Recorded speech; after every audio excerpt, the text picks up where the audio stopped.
Hello बच्चों, कैसी आप लोग पढ़ाई चल रही है? आप लोगों का रेस्पॉन्स बहुत बढ़िया आ रहा है। ठीक है, कुछ बॉयज भी रेस्पॉन्स देना शुरू कर दिए हैं। हो सकता है वीडियो लेक्चर से काफी इंप्रेस हो गया हो, इस वजह से देना शुरू कर दिए हो। जैसे अंश, बेटा अंश मित्तल, आपका भी रेस्पॉन्स आने लगा है, अच्छी बात है ना? ठीक है, तो और भी बच्चों का भी आया है, काफी बच्चों का नंबर आया है, काफी व्हाट्सएप कर रहे हैं बराबर, अच्छा रिस्पॉन्स आ रहा है। इसी तरीके से बेटा मेहनत करते रहो, और अगर आपको किसी टॉपिक में डाउट है तो बराबर पूछते रहो। मेरी तरफ से आप बिल्कुल सवाल पूछने के बिल्कुल फ्री हो, ठीक है ना? तो हम टॉपिक स्टार्ट करें। तो पिछले लेक्चर्स में जितना मैंने पढ़ाया था, स्क्रीनिंग कांस्टेंट निकालना सिखाया था मैंने, स्लैटर्स रूल को फॉलो करना सिखाया था। तो एस ब्लॉक और पी ब्लॉक में मैंने आपको स्लैटर्स रूल निकालना सिखाया था, ठीक है? तो अब जो है आज जो है पहले हम डी ब्लॉक उसका कॉन्फ़िगरेशन करेंगे। काफी बच्चों ने हमसे एक क्वेश्चन पूछा कि साहब जो है एनर्जी रूल, जिसको ऑफ प्रिंसिपल भी कहते हैं, आप लोग 10th स्टैंडर्ड में पढ़ के भी आए हो, अच्छी बात है। तो उसी को आज हम एक्सप्लेन करेंगे। ऑफ रूल के ऊपर काफी लोगों ने आपसे हमसे क्वेश्चन पूछा, सर ये एनर्जी लेवल। तो आज एनर्जी लेवल को हम लोग बाइंड अप करेंगे। पहले एक सिंपल ट्रेंड पर बात करेंगे, उसके बाद उसमें थोड़ा सा एंट्री करेंगे अंदर की साइड में भी कि क्या उसकी प्रॉब्लम है, क्या उसे प्रॉब्लम सॉल्व करते हैं, क्या उसका मोड होगा, ठीक है? तो थोड़ा सा ये टॉपिक एटॉमिक स्ट्रक्चर को टच करते हुए चलेगा। जो बच्चे फाउंडेशन का कोर्स किए हैं तो उनको ज्यादा समझ में आ रहा है मैं किधर, मेरा जो आज का वीडियो लेक्चर है किधर मूव करने वाला है। एटॉमिक स्ट्रक्चर में थोड़ा सा मैं एक ऑफ प्रिंसिपल की भी बात करूंगा, है ना? तो उस टॉपिक को भी मैं इंक्लूड करूंगा डी ब्लॉक में, उसके बगैर हमसे कुछ होने वाला नहीं है ना? तो उसके भी फंडे हम सीखेंगे। तो पहले लिखेंगे केस 3, केस 1 और केस 2। एस ब्लॉक एलिमेंट क्या होता है, उसका कॉन्फ़िगरेशन क्या होता है, और एस ब्लॉक में स्लैटर्स रूल कैसे लगाते हैं, पी ब्लॉक में स्लैटर्स रूल कैसे लगाते हैं, ऐसा। और डी ब्लॉक में जो स्लैटर्स रूल लगाएंगे उसके लिए थोड़ी सी अलग से कुछ बातें हमें थोड़ी सी चेंज है ना? तो लिखो, सबसे पहले लिखो केस 3। तो केस 3 में अगर बेटा मैं कहता हूं केस 3, तो केस 3 में जो हमें बात करनी है डी ब्लॉक एलिमेंट, ठीक है? तो डी ब्लॉक एलिमेंट, तो हेडिंग डालो फटाफट, डी ब्लॉक एलिमेंट।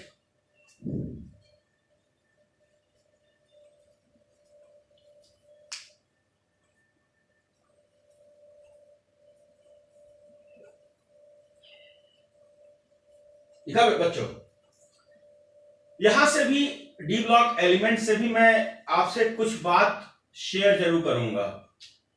बेटा एक बात समझना कि अगर मैं डी ब्लॉक एलिमेंट की बात करता हूं तो मेजर ऑफ स्टूडेंट, चाहे वो 11th स्टैंडर्ड के हो चाहे वो 12th स्टैंडर्ड के हो, दोनों थोड़ा सा गलत लिखते हैं। तो वो चीज भी एक्यूरेसी होनी चाहिए, क्योंकि आप जेई और नीट की तैयारी कर रहे हो तो वो भी करेक्ट होना चाहिए। देखो बेटा, मैंने जो लिखा हुआ है कैपिटल डी नहीं लिखा है, राइट? तो मैंने जो डी ब्लॉक लिखा हुआ है स्मॉल लेटर में लिखा हुआ है, तो स्मॉल लेटर में लिखना है। अब सवाल है क्या है, अब थोड़ा सवाल सुनो बेटा। अगर मैं डी स्मॉल लिखा हूं तो ये इंडिकेट करेगा ब्लॉक को, यानी डी ब्लॉक एलिमेंट को इंडिकेट करेगा, राइट? और अगर मैं कैपिटल डी लिख रहा हूं तो इसको बोलते हैं मोलिकिन नोटेशन। क्या बोलते हैं? मोलिकिन नोटेशन। तो आपको एक बात समझ में आ गया होगा कि हम अगर कैपिटल डी लिख रहे हैं, अगर हमने कैपिटल डी लिख दिया तो हम ब्लॉक लिख ही नहीं रहे, हम तो कुछ और लिख रहे हैं। अब आप क्वेश्चन जरूर व्हाट्सएप पे करने वाले हो, मुझे पता है आप व्हाट्सएप पे करोगे। कुछ बच्चे बहुत गंदू बच्चे हैं, बड़े गंदे बच्चे हैं, वो जरूर व्हाट्सएप पे करेंगे। अब मैं बताऊं क्या पूछोगे, सर कैपिटल डी का यूज क्या होता है? मैं अभी बता दे रहा हूं, व्हाट्सएप नहीं करना, मैं अभी बता दे रहा हूं। कैपिटल डी जो होता है मोलिक्यूलर नोटेशन होता है, इससे कोई कंपाउंड कलर्ड होता है या पैरामैग्नेटिक का मतलब क्या? मैग्नेट की तरफ अट्रैक्ट होना। अगर मान लिया कोई एटम है जो मैग्नेट तरफ अट्रैक्ट हो रहा है तो उसको बोलेंगे पैरामैग्नेटिक, उसमें कलर भी होगा, और जो अट्रैक्ट नहीं होगा वो डायमैग्नेटिक होगा, वो कलर नहीं होगा उसमें। तो एक बात पहले सुन लो, पूछना नहीं, ये मैं आगे कहीं डिस्कस करूंगा, लेकिन ये मॉलिक्यूलर नोटेशन वर्ड यूज नहीं करूंगा, मैं कुछ और वर्ड यूज करूंगा जिसकी मेरे को जरूरत है। मेरे सिलेबस में, आपके जेई और नीट के सिलेबस में जो हमको देखने को मिलेगा, स्पिन क्वांटम नंबर में आएगा कुछ पार्ट्स, कुछ बोहर मैग्नेट्रॉन करके आएगा, उसका टेक्निकल फंडा भी मैं आपको बताऊंगा, विद इन सेकंड कैसे क्वेश्चन निकालेंगे ये भी मैं आपको सिखाऊंगा। लेकिन बच्चों फिर से सुन लो, डी ब्लॉक जब भी आप लिखोगे 11th और 12th में, डी ब्लॉक जब भी लिखोगे आप 11th और 12th में स्मॉल डी लिखोगे। अगर आपने कैपिटल डी लिख दिया, अगर आपने कैपिटल डी लिख दिया तो आपने 102% गलत लिखा। तो 102% क्यों गलत लिख दिया? क्योंकि मैं जानता हूं कैपिटल डी तो ये होता है, वो तो ब्लॉक होता ही नहीं है, वो तो कुछ चीज ही अलग हो गई। तो ये चीज, अब मॉलिक्यूलर नोटेशन हम लोग पूरे 2 साल नहीं पढ़ने वाले हैं, ये एमएससी फर्स्ट ईयर के सिलेबस में ये रखा गया है। जो लोग एमएससी किए होंगे वो जान रहे होंगे मॉलिक्यूलर नोटेशन क्या होता है, तो आप लोगों को जानने की कोई जरूरत नहीं है और ये आपके सिलेबस में भी नहीं है। तो घुमा फिरा के इतनी बड़ी लंबी कहानी सुनाने का मतलब क्या है? ये कहने का मतलब है 11th और 12th में, 11th और 12th में, भावना इधर देख, भावना कहां देख रही तू? हाँ, 11th और 12th में जो आप लिखोगे स्मॉल डी लिखोगे, कैपिटल डी नहीं लिखोगे। भावना समझ में आ गया बेटे कि तेरे को? Very good. अगला देखो, तो एक बात तो ये तय हो गया कि साहब हमें स्मॉल डी लिखना है, कैपिटल डी की गलती नहीं करनी है। और जिन जिन बच्चों ने कैपिटल डी लिखा है वो अपनी कॉपी में उसको सही कर लेंगे, उसमें साइनर लगा दें, कुछ जैसे भी आप कर सकते हो, व्हाइटनर लगा लोगों पे, उसको मस्त चटका करके स्मॉल डी कर लेना। तो एक बात ये है। दूसरी बात ये है, दूसरी खास बात क्या है कि डी ब्लॉक एलिमेंट का जब हम कॉन्फ़िगरेशन करते हैं तो डी ब्लॉक में मेनली हमको जो 11th और 12th में जो देखने को मिलता है, हम लोग को जेई स्टाइल में, जेई का जो फैशन है या नीट का जो फैशन है, उसके हिसाब से जो क्वेश्चन देखने को मिलता है वो एटॉमिक नंबर 21 से लेकर के 30 तक देखने को मिलता है। थोड़ा समझे। तो सबसे पहले जो है एटॉमिक नंबर 21 से लेके 30 तक की मैं बात कर रहा हूं।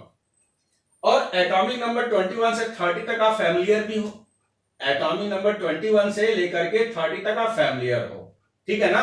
एटॉमिक नंबर 21 से लेकर 30 तक फैमिलियर हो। कौन कौन क्या क्या है? क्या मैं फिर से लिखूं? क्या आप चाहते हो मैं फिर से लिखूं? चलो मैं लिख देता हूं, है ना?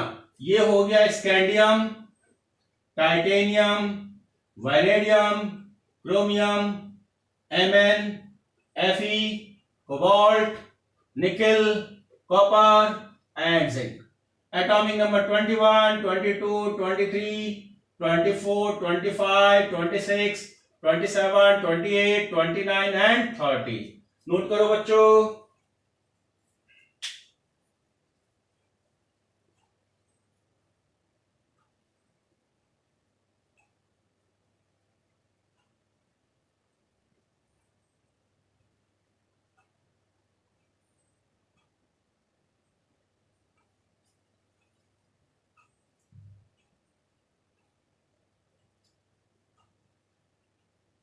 लिखा? अब सुनो, जो मैं बोलने जा रहा हूं, नोट्स जो है आपका बिल्कुल कलरफुल बनना चाहिए, मल्टी कलर्स यूज होने चाहिए, ठीक है? नोट्स आपका 100% कलरफुल बनना चाहिए। जितना बढ़िया नोट्स बनता है उतना बढ़िया बार बार पढ़ने का मन करता है। अब जब बार बार पढ़ोगे तो सब्जेक्ट स्ट्रांग होता है, जब सब्जेक्ट स्ट्रांग होगा तो स्कोर करोगे, और स्कोर करोगे तो रिजल्ट आएगा, और रिजल्ट आएगा तो आपका सिलेक्शन हो जाएगा, है ना? तो ये सब स्टेप बाय स्टेप जो है आपको बढ़ते हुए चलना है। तो घुमा फिरा के एक बात मुझे कहना है कि नोट्स कलरफुल बनने हैं। यू नो कलरफुल, ऐसा नहीं कि एक कटोरी पीला कलर लिया कॉपी के ऊपर डाल दिया, ऐसा नहीं कह रहा हूं मैं। कलरफुल का मतलब रेड कलर से भी लिखो, ब्लू कलर से भी लिखो, व्हाइट कलर से मत लिखना, कॉपी में दिखाई नहीं देगा, तो व्हाइट कलर से कतई नहीं लिखना है ना? व्हाइट कलर वैलिड नहीं है, दिखेगा नहीं है, ठीक है? व्हाइट मत लिखना, रेड लिख सकते हो, ब्लू लिख सकते हो, ब्लैक लिख सकते हो, ठीक है ना? और ग्रीन और भी कलर है, बस व्हाइट से मत लिखना। अगर व्हाइट से लिखोगे तो जो फोटो कॉपी भेजोगे तो मुझे समझ में नहीं आएगा क्या लिखा, ठीक है ना बच्चों? Thank you. चलो लिखो। तो हमें क्या समझाना है, समझो। अब हमें समझाना क्या है? बड़ी समस्याएं हैं अफवाह को लेकर के, ठीक? पहले बच्चों, पहले हम समझ लेते हैं कि जब हम डी ब्लॉक का कॉन्फ़िगरेशन करेंगे, बेटा मेरी बात सुनो पहले, ये हमारा 1s, इसके बाद 2s, इसके बाद हमारा 2p, इसके बाद 3s, इसके बाद 3p, इसके बाद 4s और इसके बाद 3d। समस्या यहीं पर है। इसी को लेकर के बहुत सारे स्टूडेंट ने हमसे पूछा कि साहब आफ्वा क्या है ना? ठीक है, मैं बताता हूं, आई एक्सप्लेन। बेटा एक बात बताओ कि अगर मैं 1s में इलेक्ट्रॉन भरूंगा 2, 2s में इलेक्ट्रॉन भरूंगा 2, मैक्सिमम इलेक्ट्रॉन 2 ही होता है, p में आपका 6, s में आपके 2, p में आपके 6। अगर इन सभी इलेक्ट्रॉनों को काउंट करेंगे तो हमको देखने को मिलेगा 18 इलेक्ट्रॉन। क्या देखने को मिलेगा? 18 इलेक्ट्रॉन। बच्चों हम लोगों ने 10th में ये पढ़ा है कि नंबर ऑफ इलेक्ट्रॉन, जो नंबर ऑफ इलेक्ट्रॉन होता है वो होता है एटॉमिक नंबर के बराबर, राइट? ठीक है, एटॉमिक नंबर के बराबर होता है। तो नंबर ऑफ इलेक्ट्रॉन कितना आ गया? 18 आ गया। अब 18 का एटॉमिक नंबर कौन है? वो ऑर्गन है। क्या है? वो ऑर्गन है। तो अब हम लोग जो कॉम्पिटिटिव स्टाइल में हम लिखते हैं, जो लिखते हैं वो इस तरीके से नहीं लिखते, यहां से यहां तक, यहां से यहां तक पूरी कॉपी में भरे दे रहे हो, इतनी बड़े बड़े लंबे लंबे चेन बना बना के भरे दे रहे हो, ऐसा नहीं लिखेंगे बेटा। अब यहां से लेकर के यहां तक लिखने का जो तरीका होगा वो ऐसे होगा। ऑर्गन के बाद सीधे क्या लिखा? 4s और ये 3d। तो जो ऑब्जेक्टिव में ऑप्शंस मिलेंगे, चाहे वो नीट के मिले चाहे जेई के मिले, आपको इस स्टाइल में मिलेंगे। ऐसा नहीं उसने लंबी लंबी कॉन्फ़िगरेशन लिख करके पूरा बुकलेट ही भर डाला, ऐसा एग्जामिनर नहीं करेगा। एग्जामिनर टेक्निकल फंडा यूज करेगा, यहां से लेके यहां तक नहीं लिखेगा, उसकी जगह ऑर्गन लिखेगा। ऑर्गन क्यों लिखेगा? यहां से इलेक्ट्रॉन यहां तक गिनो 3p6 तक, तो 18 इलेक्ट्रॉन होते हैं और number of electron atomic number के बराबर होता है। तो ऑर्गन ही एलिमेंट ऐसा है जिसका एटॉमिक नंबर 18 होता है, तो उस जगह पर ये लिख देगा और उसके आगे आपका फिर लिखा हुआ है। तो पहले इतना लिखो।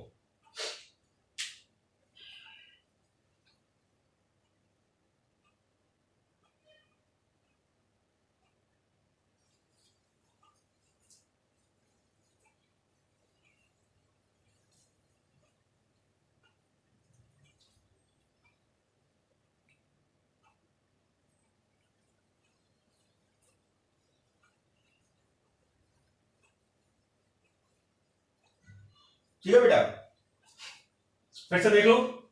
1s में 2 इलेक्ट्रॉन, 2s में 2 इलेक्ट्रॉन, 2p में 6 इलेक्ट्रॉन, 3s में 2 इलेक्ट्रॉन, 3p में 6 electron, 1s2 2s2 2p6 3s2 3p6।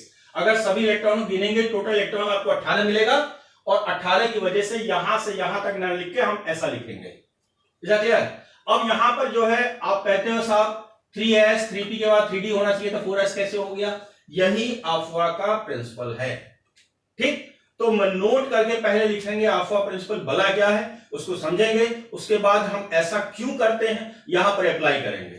ठीक, मिटा दें इसको, हम इसको मिटा दें बेटा, इसको मिटा दें। चल अब लिखोगे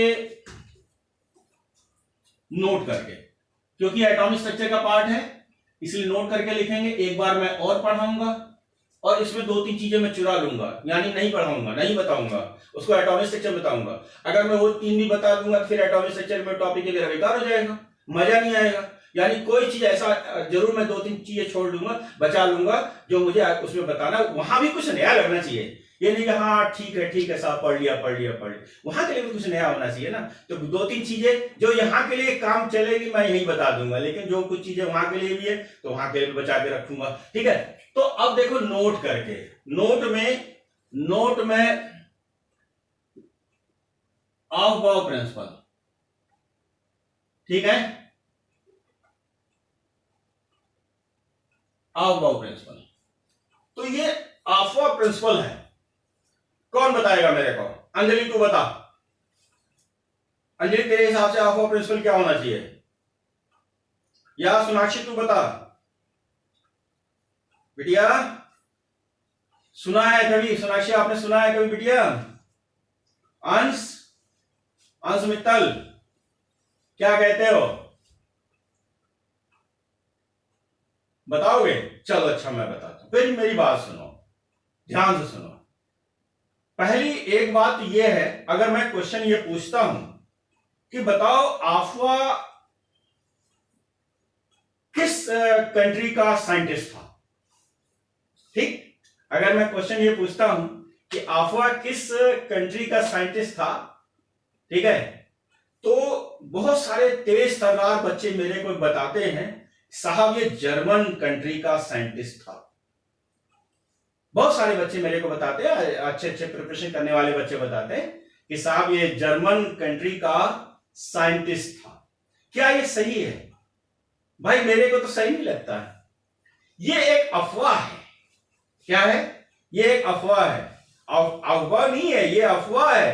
पहली बात तो ये है, ये एक अफवाह है। अफवाह का मतलब क्यों मैं वैसा बोल रहा हूं? मेरे अफवाह का मतलब भी, बोलने का मतलब क्या है? पहली बात, अफवाह किसी साइंटिस्ट का नाम ही नहीं है। अफवाह किसी साइंटिस्ट का नाम नहीं है, ये मात्र एक जर्मन वर्ड है, ये साइंटिस्ट का नाम नहीं है। तभी मैं क्या बोल रहा हूं, ये अफवाह जो है एक अफवाह है, एक गलत मैसेज है कि किसी साइंटिस्ट का नाम है। किसी साइंटिस्ट का नाम नहीं है ये एक अफवाह है। ये एक जर्मन वर्ड है और जिसका मतलब होता है बिल्डिंग अप, यानी कि फॉर्मेशन। तो हमको बिल्डिंग अप से, यानी इसके स्टेटमेंट से सवाल नहीं निकलने वाला है। तो यहां पर एक बात हम लिखेंगे, है ना, यहां पर एक बात हम लिखेंगे कि अफवाह is not a scientist name. पहली बात तो ये जरूर लिखो, है ना, दिमाग में डाल लो, ये एक अफवाह है, ये साइंटिस्ट का नाम बिल्कुल नहीं है। तो लिखो अफवाह।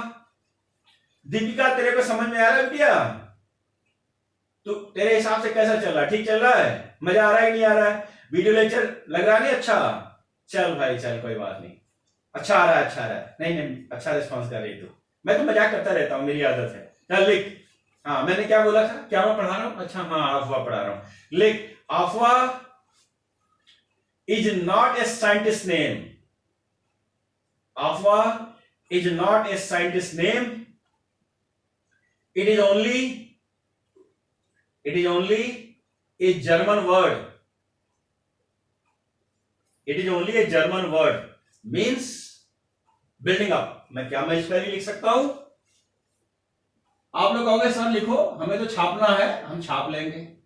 बिल्डिंग अप, ऐसा कुछ कहोगे तुम लोग, मुझे पता है ऐसा ही कुछ सोच रहे होंगे, गंदा गंदा विचार। चलो खैर कोई बात नहीं, लिख दिया मैंने building up, right. Next line से, नेक्स्ट लाइन का मतलब दूसरे पेन से, है ना, दूसरे पेन से लिखें क्योंकि मुझे सवाल इसी समझाना। लिख बेटा, बोले अफवाह प्रिंसिपल आल्सो नोन एज, है ना, Aufbau principle also known as, Aufbau principle also known as n plus L. You know n plus, small letter में रहेगा, कैपिटल नहीं रहेगा। n plus L, small n और small l, n plus L rule, rule RULE rule, और energy rule, right, energy rule, energy rule, right. मैं लिख दूं energy rule, यानी कि अफवाह प्रिंसिपल को हम दो नामों से और जानते हैं, एक तो n प्लस एल और दूसरा है आपका एनर्जी रूल। अब बच्चों मेरी बात सुनो, अब ध्यान से सुनना। एटॉमिक स्ट्रक्चर में मैं बात करने जा रहा हूं, बाल को मेरी बात सुनना। ये मैंने लिखा n और ये लिखा मैंने l, तो n का मतलब सही मायने में जो n का मतलब है वो है प्रिंसिपल क्वांटम नंबर। तो मैंने एटॉमिक स्ट्रक्चर आपको पढ़ाया नहीं, तो n को ऐसे मान लो एज ए नंबर। जब मैंने क्वांटम नंबर नहीं पढ़ाया आपको, एटॉमिक स्ट्रक्चर नहीं पढ़ाया अभी आपको, तो आपको n बराबर नंबर मान लो। क्या मान लो? नंबर, कोई भी नंबर, 1 2 3 4 5 6 100 तक गिनने कोई जरूरत नहीं, आप समझ रहे हो। अच्छा अब देखो n बराबर नंबर, और l जो होता है ना, l जो होता है इसको बोलते हैं एजीमूथल क्वांटम नंबर। क्या? मैं लिख देता हूं एल बराबर जो होता है एजीमूथल, AZIMUTHAL, एजीमूथल क्वांटम नंबर, ये होता है। समझना। और एल की वैल्यू अगर हम कहते हैं एस ऑर्बिटल, है ना, पी ऑर्बिटल, डी ऑर्बिटल और एफ ऑर्बिटल, राइट। तो एस के लिए जो इसकी जो वैल्यू होती है ना, इसकी जो वैल्यू होती है ना बच्चों, एल की वैल्यू 0 या एल की वैल्यू 1, एल की वैल्यू 2, एल की वैल्यू 3, ऐसा क्यों होता है एटॉमिक स्ट्रक्चर में हम एक्सप्लेन करेंगे। एटॉमिक स्ट्रक्चर में हम ये वैल्यू ऐसा ही क्यों होता है मैं एक्सप्लेन करूंगा। तो अभी आप इसको ऐसे तैयार करो, नोट करो बच्चों।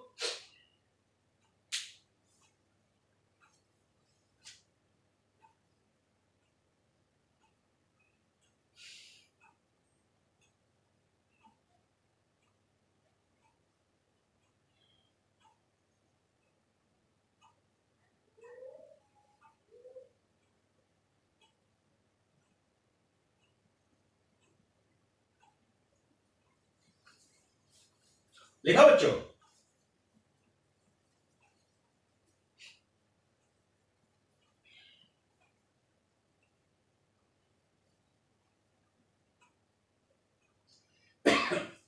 अब मेरी बात सुनना बच्चों, मेरी बात सुनना, ठीक।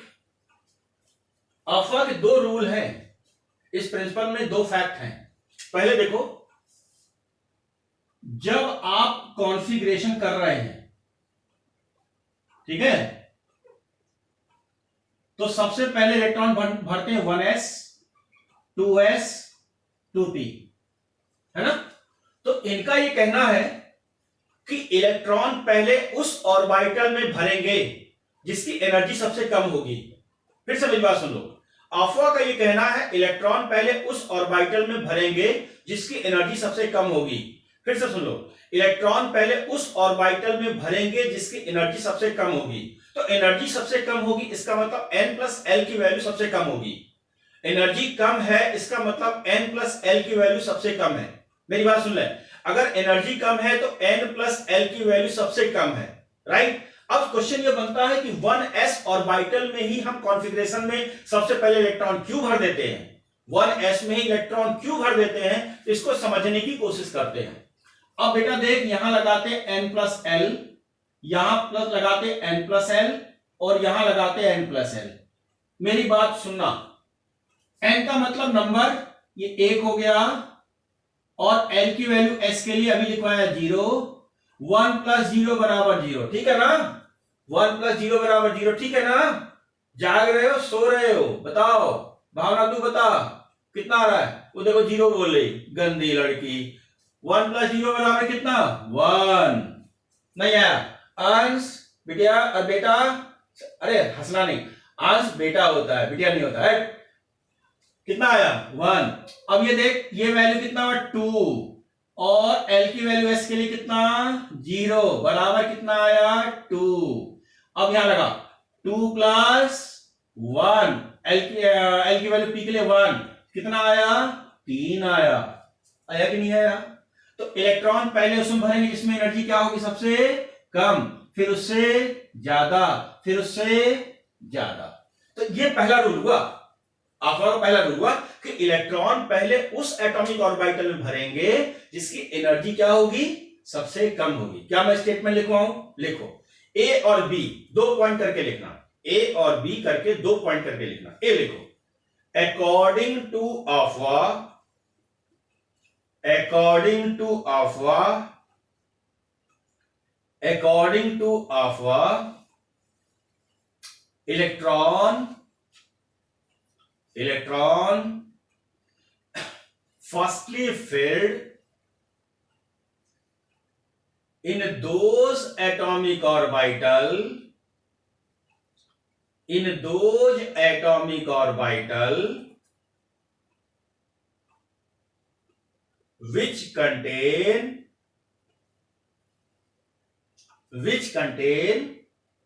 least energy level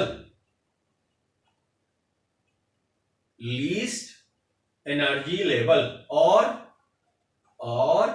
n plus L, small n plus small L bracket में डाल देना, small n plus small L bracket में डाल देना, वैल्यू ब्रैकेट के बाहर वैल्यू। राइट, पहले इतना नोट करो, फिर मैं एक बार बताता हूं। नोट कर बेटा।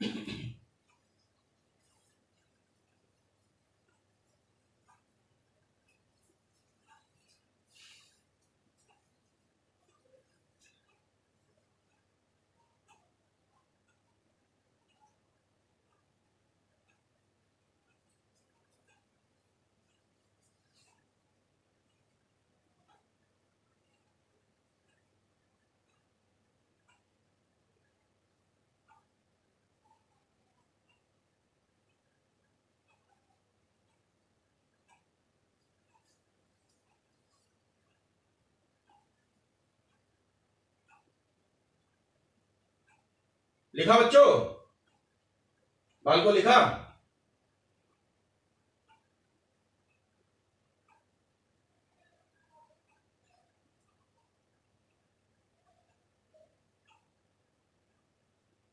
बच्चों लिखा? अब मेरी बात सुनना, किनारे रिजल्ट लिख लेना ताकि समझाने में दिक्कत ना आए मुझको। n प्लस एल है ना, 1s के लिए कितना निकला आपका 1, 2s के लिए कितना निकाला आपने 2, और 2p के लिए कितना निकाला अभी आपने 3 निकाला ना? क्यों बच्चों, ये निकाल लिया ना, ये निकाला। अब थोड़ा ध्यान समझना, 2p के बाद हम किसको भरते हैं बच्चों बताओ?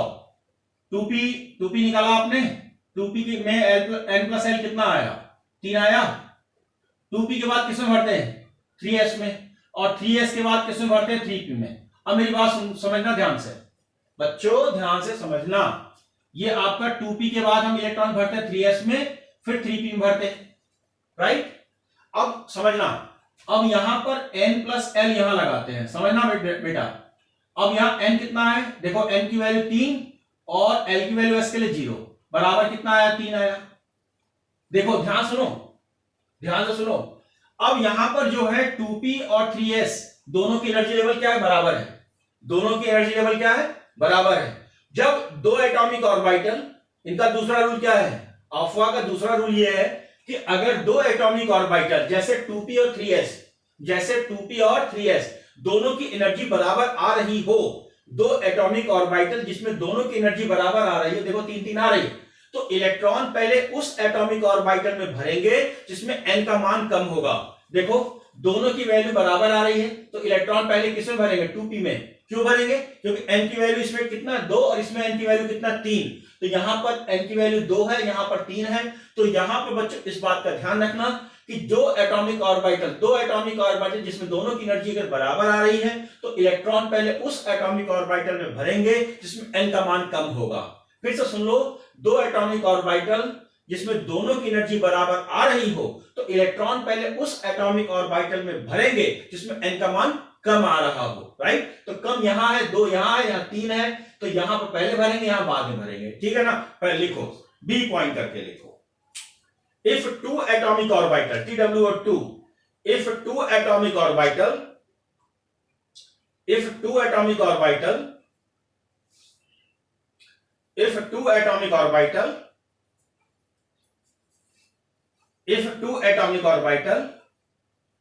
having same energy level,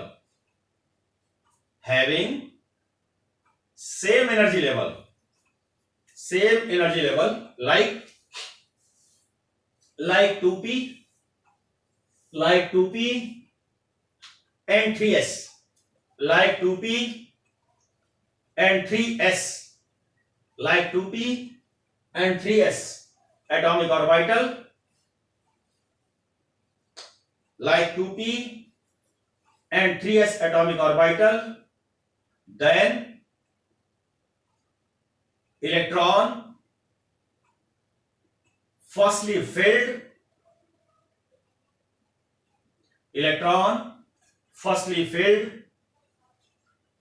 in those atomic orbital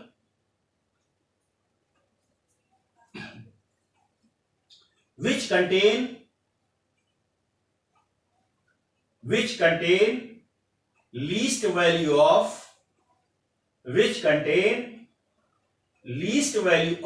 small n। ठीक, अब जरा इतना नोट कर बेटा। फिर इसी बात को मैं फिर से रिपीट करूंगा दूसरे एग्जाम्पल में। यहां 2p में आ गया और 3s में कितना आ रहा है, 3 आ रहा है। अब इसके बाद 3p में लिखूंगा,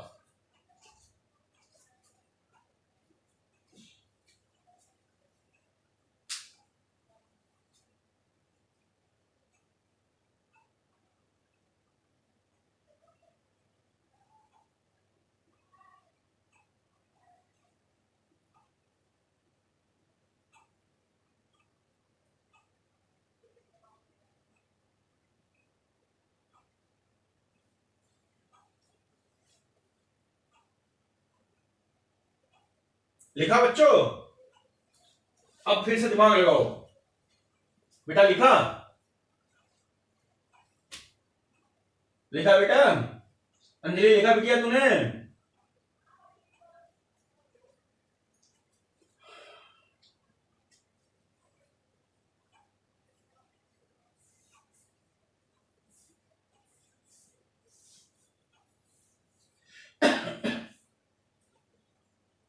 अनन्या क्या चल रहा बेटा? ठीक चल रहा है? समझ में आ रहा है तेरे को? जिसको भी डाउट है व्हाट्सएप करेगा, ठीक है? चल अच्छा, अभी देखो, अब इधर देखो। अब हमारे सामने 3p की बात आ गई। 3p के बाद हम 4s लिखते हैं और 3d लिखते हैं। अब क्वेश्चन मार्क शुरू हो गया आपका कि साहब हम 3p के बाद हम 3d क्यों नहीं लिखते हैं, है ना? 3p के बाद हम 3d क्यों नहीं लिखते हैं? अब थोड़ा समझना, यहीं पर आप लोग के प्रॉब्लम फंसते हैं और यहीं आप लोग परेशान होते हैं। सुनो, अगर मैं देखो इसमें और इसमें निकालना चाह रहा हूं, राइट? तो यहां पर मैं लगा रहा हूं n+l, यहां लगा रहा हूं n+l, यहां लगा रहा हूं n+l। मैंने तीनों में लगा दिया। n की वैल्यू कितना आ रहा है, 3, और p के लिए l की वैल्यू p के लिए कितना, 1, बराबर कितना आ रहा है, 4, राइट? ठीक है। अब इसके बाद देखो, इस केस में देखो 4s ऑर्बिटल कितना, 0, बराबर कितना आ रहा है, 4। फिर से देखो भाई पुरानी बात, अगर दो एटॉमिक ऑर्बिटल की एनर्जी बराबर हो तो इलेक्ट्रॉन पहले किसमें भरोगे, जिसमें n का मान कम है। तो इसका मतलब इलेक्ट्रॉन भरोगे 3p में, 3p के बाद भरोगे किसमें, 4s में। अब क्वेश्चन सबसे इंपॉर्टेंट, 3d में क्यों लास्ट में चला गया? ठीक, देखो बेटा, एनालिसिस करो। ये आपका 3 हो गया, इसमें देखो बेटा, ध्यान से देखो। अब ये हमारा 3 हो गया और d के लिए 2। बताओ एनर्जी लेवल क्या है, 5 है। तो क्या 3d को यहां रखा जाएगा? बिल्कुल नहीं रखा जाएगा। जिसकी एनर्जी सबसे ज्यादा है उसमें इलेक्ट्रॉन सबसे बाद में भरेंगे, और जिसकी एनर्जी सबसे कम है उसमें इलेक्ट्रॉन पहले भरेंगे। जिसकी एनर्जी ज्यादा है उसमें इलेक्ट्रॉन बाद में भरेंगे, जिसकी एनर्जी कम है उसमें इलेक्ट्रॉन पहले भरेंगे। और दो एटॉमिक ऑर्बिटल जिसमें दोनों की एनर्जी बराबर है तो उसमें n को देखना शुरू करेंगे। ठीक है, अब देखो, पहले मैं नोट करो। तो 3p में कितना आया, 4, और 4s में कितना आया, 4, और 3d में कितना आया, 5। इन दोनों की बराबर नोट करो बेटा।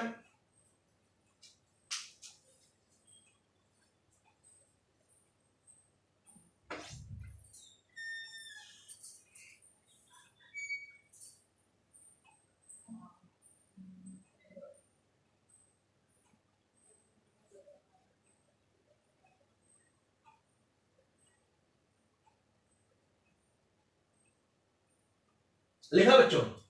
अब मेरी बात सुनो बच्चों, मेरी बात सुनो।